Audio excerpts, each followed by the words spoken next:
My name is Timbaland. I'm a music producer. Every day I come to the gym is a great day. It's like therapy. It's like getting your meditation. It's my time to commit to myself. My relationship with my body has been terrible. Now it's great. And the reason why I say terrible because you can hide behind other things to mask the terrible. And for me, I think I hid behind money, the fame. I always had confidence, but when I get by myself, I remember I had this ex-girlfriend, I told her, my breast can't be big as your breast. And she, she felt bad, I said, but me, it was like mentally, it just came out. Like my thoughts are so loud in my head that it just blurted out. Cause that's what I was thinking without saying it. And I was sitting beside like, this gotta change. Those were the terrible times. And then I just got a grip of myself and just been like, enough is enough. With my body, I always had this imagination of an action figure because I know I have the body type. I'm a guy that was been big all over. When I don't like to say fat or whatever, but it's the truth. It's fat, it's obesity all over. Not just, some people can just have a big belly. I got, fat from kneecaps to the hands, to all the way.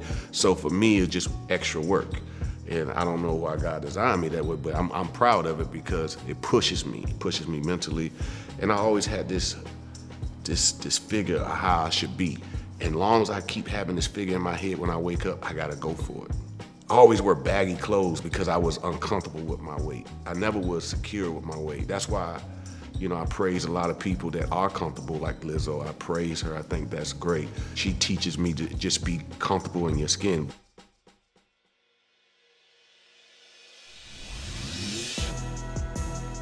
The passion for fitness doesn't come overnight. Probably got started doing fitness maybe 2006, but seriously, I really say about 2017. Now, like non-stop going, 2017 all the way up to now. I feel like when you trying to be great at something, you can't half-ass something.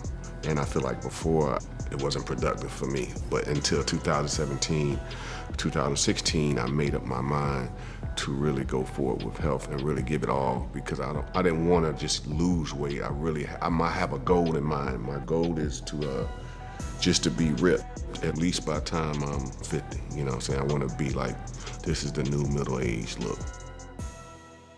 What I had to stop doing is focusing on the results and just keep going. And when I started doing that, one day I just blinked my mind out and said, stop looking at yourself, just keep going. And I stopped looking at myself, and one day I turned on the mirror, put some pants on, I'm like, wow, these pants are loose. It didn't, I didn't praise it, but I felt good. The hard part was convincing myself to do it every day, even when I don't see results. I'm not an athlete, but I want to train with the athletes. Like, when I go out to the track with the football players, they commend me for going out there with them, but I be a little bit low-key intimidated because I never knew what team spirit, team sport, all that really was until I got out there with those guys. And they be like, good job, OG. It's good to hear because I never knew what team spirit, team sport. And I really wonder what an athlete goes through. Just the pressure, the everyday pressure, because I watch LeBron, I watch The Rock, I watch these people that are great at their career really dedicate time for workout and their health. And in order to be great, you gotta take great responsibility. I'm an advocate of getting checked out, going, just taking better care of yourself, especially as a minority, as black people. As you get older, you take for granted of stuff like, especially in black men, I think prostate cancer, stuff like that, all that is, we take for granted. We take liver, we take kidneys, we take all these little things, and I just kept hearing that, and so I was like, I just want to, not only the aesthetics of looking great, I want to feel great and be great inside. So this journey of health and this passion is an ongoing thing. Diet is 90% of it. 90% of it, and me and Dave have a diet plan that's on the website, DBC. We have a meal plan for the average person, not for a bodybuilder, but just for the average consumer, the mom, the pops that are just home every day. This is what you can eat to be healthier and lose weight. A typical workout changes. Dave never keep it the same. He always changing it up because he trains professional athletes. For the most part, he always finding a new inventive way of creating things and keeping it interesting. I'm listening to Dave instruct me, making sure my body mechanics are right, making sure my posture is right.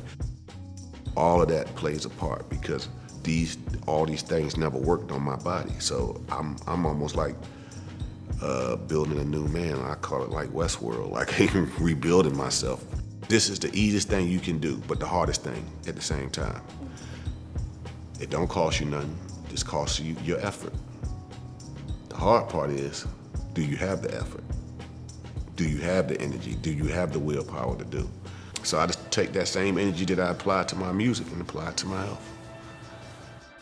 Fitness it didn't really, I don't know if it changed, it added to my life. It gave me more willpower, more drive to not quit on certain things outside of fitness.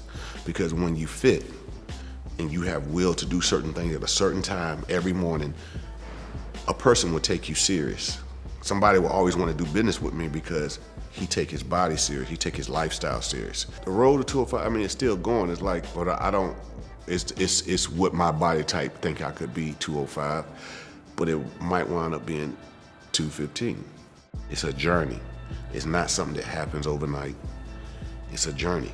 So I'm just showing you that's the goal. Like I don't have to post every day to blah, blah, blah. This is what I'm doing. This is what I'm working out every day. So the goal never changed. And now this is what I do. Not for a living, to live. Not for a living, but to live.